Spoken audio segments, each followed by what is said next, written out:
നമസ്കാരം. കണ്ണൂർ ജില്ലയിലെ അഴീക്കോട് മണ്ഡലത്തിലാണ് ഇന്ന് ബിഗ് ഫൈറ്റ്. നിലവിലെ MLA മുസ്ലിം ലീഗിന്റെ യുവനേതാവ് KM ഷാജിക്കെതിരെ ദൃശ്യമാധ്യമ പ്രവർത്തകൻ MB നികേഷ് കുമാറിന്റെ സ്ഥാനാർത്ഥിത്വത്തിലൂടെ ശ്രദ്ധേയമായ മണ്ഡലമാണ് ഇതിനകം അഴീക്കോട്. എന്തുകൊണ്ട് തങ്ങളുടെ മുന്നണി സ്ഥാനാർത്ഥികൾ വിജയിക്കണം എന്നത് നേതാക്കൾ ബിഗ് ഫൈറ്റിലൂടെ വിശദീകരിക്കും. സ്വാഗതം.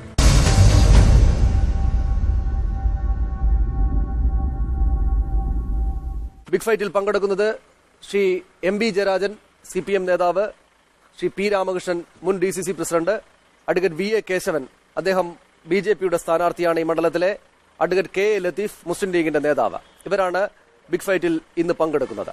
അത് ശ്രീ P രാമകൃഷ്ണൻ, എന്തുകൊണ്ട് KM ഷാജിയെ വീണ്ടും വിജയിപ്പിക്കണം അഴീക്കോട് മണ്ഡലത്തിലെ വോട്ടർമാർ? KM ഷാജി കഴിഞ്ഞ തെരഞ്ഞെടുപ്പിൽ മത്സരിക്കുമ്പോൾ അദ്ദേഹം അഴീക്കോട് നിയോജക മണ്ഡലത്തിൽ ഒരു പുതുമുഖമാണ്. അദ്ദേഹം വയനാട് സ്വദേശിയാണ്. അതുകൊണ്ട് തന്നെ അത്ര ഏറെ പരിചിതനല്ല അദ്ദേഹം ഈ നിയോജക മണ്ഡലത്തിൽ. എത്രമാത്രം ഈ മണ്ഡലത്തിൽ അദ്ദേഹം പ്രയോജനം ചെയ്യുമെന്ന് പലർക്കും അറിയുമായിരുന്നില്ല. പക്ഷേ ഒരു കാര്യം അഭിമാനത്തോടെ പറയാൻ സാധിക്കും, കഴിഞ്ഞ 5 വർഷം കൊണ്ട് ഈ നിയോജക മണ്ഡലത്തിന് മുഖച്ഛായ മാറ്റാൻ, ഈ നിയോജക മണ്ഡലത്തിൽ ഒട്ടനവധി വികസന പദ്ധതികൾ ആവിഷ്കരിക്കാൻ, ജീവകാരുണ്യ പ്രവർത്തനങ്ങൾക്ക് നേതൃത്വം വഹിക്കാൻ ശ്രീ ഷാജിക്ക് കഴിഞ്ഞിട്ടുണ്ട് എന്ന് എല്ലാവർക്കും പറയാൻ സാധിക്കും. അത് കക്ഷി രാഷ്ട്രീയ വ്യത്യാസമില്ലാതെ, ജാതി മത വർണ്ണ വ്യത്യാസമില്ലാതെ എല്ലാവരും സമ്മതിക്കും. ഷാജി സുസമ്പന്നനാണ്, ജനകീയനാണ്.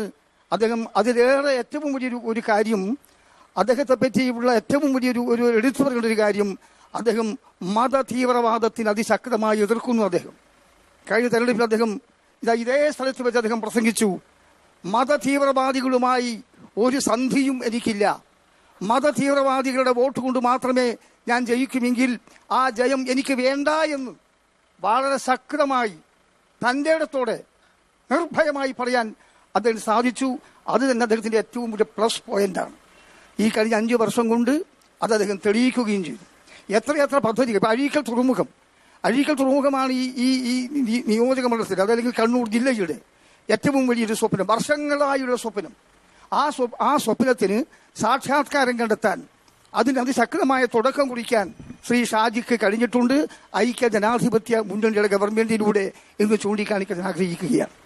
അതോടൊപ്പം തന്നെ UDFന്റെ കർമ്മ പദ്ധതികൾ അത് പ്രാവർത്തികമാക്കാൻ, ജനങ്ങളിലേക്ക് എത്തിക്കാൻ അദ്ദേഹത്തിന് സാധിച്ചു എന്നത് വളരെ നല്ല ഒരു കാര്യമാണ്. അതുകൊണ്ട് തന്നെ വീണ്ടും അദ്ദേഹം തന്നെ ഇവിടെ ജനപ്രതിനിധിയാകണമെന്ന് ഈ നിയോജക മണ്ഡലത്തിലെ എല്ലാ ജനവിഭാഗങ്ങളും, ഞാൻ ഒരു കാര്യം പറയാം, മാർക്സിസ്റ്റ് കമ്മ്യൂണിസ്റ്റ് പാർട്ടിയിൽപ്പെട്ടവർ പോലും ആഗ്രഹിക്കുന്നു ഷാജി തന്നെയാവണം ഇനിയും നമ്മുടെ ജനപ്രതിനിധി എന്ന്. അതുകൊണ്ട് അദ്ദേഹം വൻപിച്ച ഭൂരിപക്ഷത്തോടെ ജയിക്കുമെന്ന കാര്യത്തിൽ ഒരു സംശയവുമില്ല. ശ്രീ MB ജയരാജൻ, വികസനം കൊണ്ടുവന്നിട്ടുണ്ട്.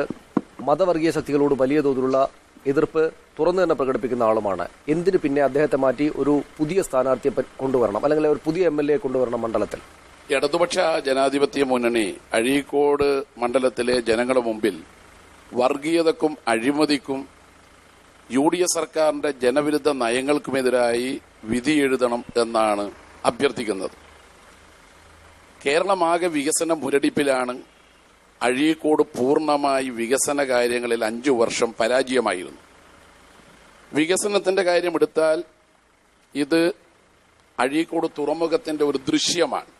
ഇത് UDF ഗവൺമെന്റ് അധികാരത്തിൽ വന്ന ആദ്യ വർഷം തന്നെ മുഖ്യമന്ത്രി ശ്രീ ഉമ്മൻചാണ്ടി വ്യക്തമാക്കിയത് 1 വർഷത്തിനകം അഴീക്കോട് തുറമുഖം യാഥാർത്ഥ്യമാക്കുമെന്നായിരുന്നു.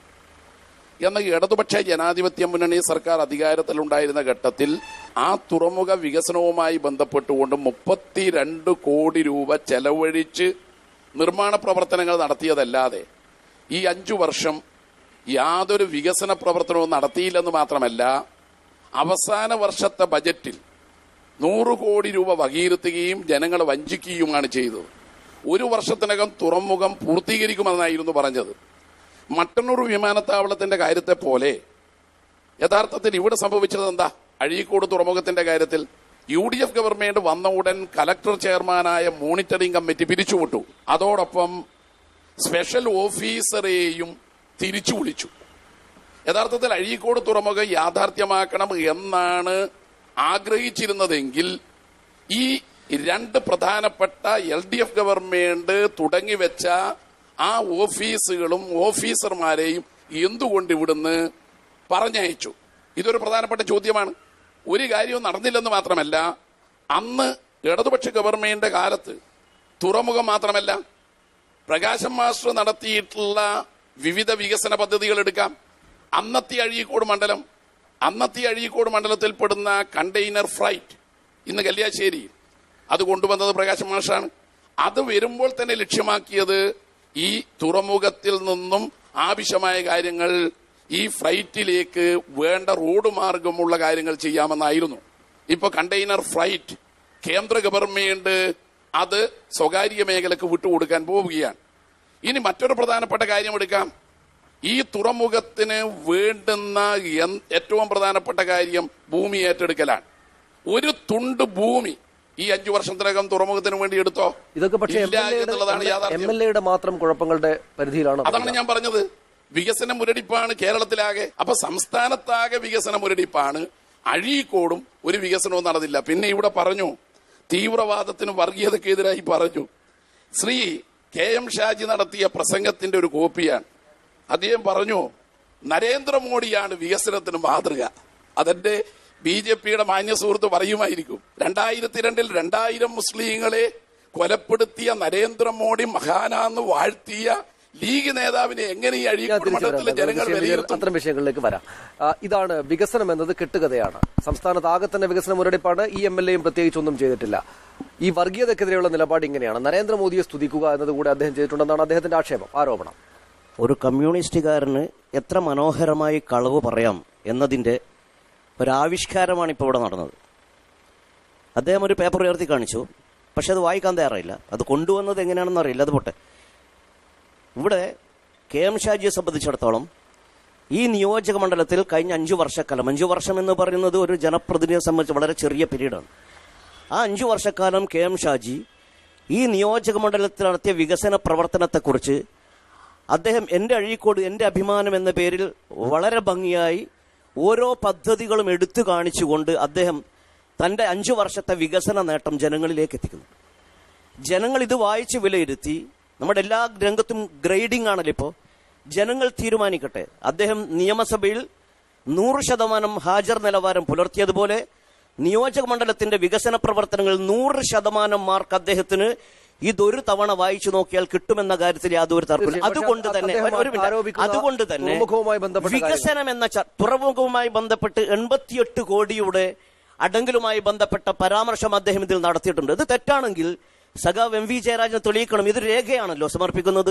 ഈ രേഖ വെച്ചൊരു ചർച്ച നടക്കട്ടെ. രേഖ വ്യാജമാണെങ്കിൽ ജനങ്ങളോട് പറയാൻ സമയമുണ്ട്. നാമനിർദ്ദേശ പത്രിക പോലും ജനങ്ങളോട് പറയാൻ. നോ, ഇതൊരു രേഖയാണ്. ഷാജി അദ്ദേഹത്തിന്റെ ഫോട്ടോ വെച്ച് ആമുഖം വെച്ച് അദ്ദേഹം MLA എന്ന നിലയിലും ഗവൺമെന്റ് പദ്ധതികളും MLA എന്ന നിലയിൽ അദ്ദേഹം വ്യക്തിപരമായി നടപ്പിലാക്കിയ ആർദ്രം പദ്ധതി, അമ്മക്കൊരുമ്മ, കളിക്കളം, ഇങ്ങനെ ഒരുപാട് മേഖല, അഴീക്കോട് തുറമുഖം അടക്കമുള്ള മേഖല തിരിച്ചു തയ്യാറാക്കിയ ഒരു ഡോക്യുമെന്റാണിത്. ഈ ഡോക്യുമെന്റ് വ്യാജമാണെങ്കിൽ അദ്ദേഹം, ഞാൻ ലോ കോളേജിൽ പഠിക്കുമ്പോൾ തന്നെ നിയമം എടുത്ത ആളെ MV ജയരാജ് നിയമം അറിയാവുന്നവരാണ്. നിയമം നടപടി സ്വീകരിക്കട്ടെ. അപ്പൊ ഇപ്പൊ എന്തുകൊണ്ടാണ് ഈ ഗുജറാത്ത് നരേന്ദ്രമോദിയിലേക്ക് എത്തിയത്? വികസനം പറഞ്ഞ് ചർച്ച നടത്തിയാൽ ഇടതുപക്ഷത്തിന് വോട്ട് ലഭിക്കില്ല എന്ന തിരിച്ചറിവിൽ നിന്നാണ് ഈ ചർച്ച വഴിതിരിച്ചു വിടുന്നതിന് വേണ്ടി നരേന്ദ്രമോദിയെ പുകത്തിക്കൊണ്ട് ഷാജി സംസാരിച്ചു. ഞാൻ പറയട്ടെ, MV ജയരാജന്റെ കയ്യിലുള്ള രേഖ വെച്ച് നരേന്ദ്രമോദിയുടെ ഭരണമാണ് നല്ല ഭരണമെന്ന് ഷാജി പറഞ്ഞു എന്ന് ജയരാജൻ തെളിച്ചാൽ ഞാൻ എന്റെ രാഷ്ട്രീയ ജീവിതം ഉപേക്ഷിക്കാൻ തയ്യാറ്. അദ്ദേഹം വരികൾക്കിടയിൽ വായിക്കുകയാണ്. ഞാൻ തിരിച്ചു വരാം. ശ്രീ കേശവൻ, ഈ നരേന്ദ്രമോദി പോലും വിഷയമായിരിക്കുന്ന ഒരു തെരഞ്ഞെടുപ്പാണ് അഴീക്കോട്ട് നടക്കുന്നത്. പക്ഷേ മത്സരം അവർ തമ്മിലാണ്. എന്തിനാണ് BJP ഇതിനകത്ത് കയറി മത്സരിക്കുന്നത്? എന്താണ് നിങ്ങളുടെ പ്രതീക്ഷ? എന്താണ് ജനങ്ങൾക്ക് മുന്നിൽ വെക്കാനുള്ള വാഗ്ദാനങ്ങൾ? BJP ഇതിൽ കയറി മത്സരിച്ചതല്ല. BJPയെ ജനങ്ങൾ നെഞ്ചിലേറ്റാൻ വേണ്ടി തയ്യാറായി. അഴീക്കോട് നിയോജക മണ്ഡലത്തിൽ ഇവിടുത്തെ ജനങ്ങൾ, എൻ്റെ മാന്യ സുഹൃത്തിപ്പം പറഞ്ഞല്ലോ, ജനങ്ങൾ തീരുമാനിക്കട്ടെ എന്ന് പറഞ്ഞു. ജനങ്ങൾ ഇത്തവണ തീരുമാനിക്കും.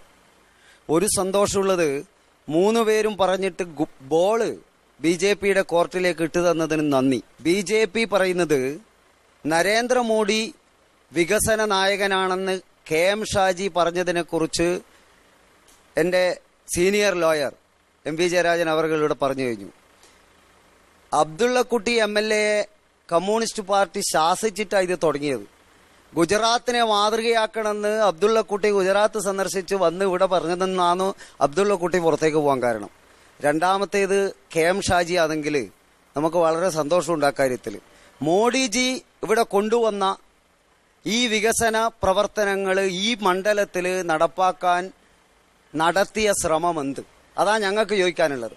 അഴീക്കോട് തുറമുഖം കൊണ്ട് ഇവിടെ നമ്മൾ നിൽക്കുന്നത് പുതിയൊരു ടൗണില്ല. ഞാൻ ഈ അഴീക്കോട് നിയോജക മണ്ഡലത്തിലെ ഒരു താമസക്കാരനാണ്. സന്തോഷമുണ്ട് ബാക്കി രണ്ടാൾ ഇവിടെയല്ല എന്നുള്ളതിൽ. ഇവിടെ ഈ തുറമുഖത്തിന്റെ കാര്യങ്ങളൊക്കെ പറഞ്ഞ് 82 കോടി 88 കോടി എന്നൊക്കെ പറഞ്ഞു 77 മുതൽ ഇവിടെ മത്സരം നടക്കുക. 39 വർഷമായിട്ട് ഈ അഴീക്കോട് മണ്ഡലത്തിലെ സാധാരണക്കാരൻ എന്താ കിട്ടിയത്? അതുകൊണ്ടാണ് മോഡിജി പറഞ്ഞത് Swachh Bharat, clean the city. Azhikode മണ്ഡലത്തിൽ അതിനൊരു ക്ലീൻ ദ സിറ്റി ആക്കാൻ വേണ്ടി എത്ര പ്രൊജക്ടുകൾ മോഡിജി ഓഫർ ചെയ്തു, അത് സ്വീകരിച്ചോ? 2 ജൻധൻ യോജന.